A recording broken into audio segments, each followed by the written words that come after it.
తర్వాత ప్రార్థనార్థకం.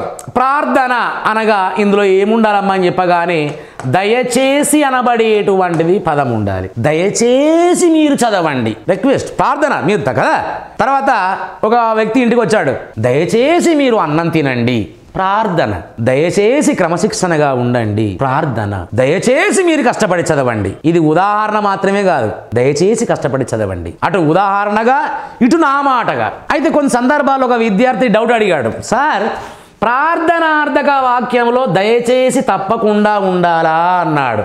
గమనిక, దయచేసి అనబడేటువంటి పదము లేకుండా కూడా కొన్ని ప్రార్థనార్థక వాక్యాలు కూడా ఉంటవి. దేవుడా నువ్వే ఈ కష్టం నుంచి నన్ను గట్టెక్కి అన్నాం అంటే అది దేవుణ్ణి వేడుకున్నట్టే కదా, అది ప్రార్థించినట్టే కదా. అక్కడ దయచేసి అనే పదం లేదే. రామా నువ్వే నాకు దిక్కు, శివుడా నువ్వే నన్ను కాపాడాలి ఈ గండము నుండి, ఈ కష్టము నుండి. అంటే ఇలాంటి వాక్యాలన్నీ కూడా ఏంటి అమ్మని చెప్పగానే ప్రార్థనార్థక వాక్యాలు.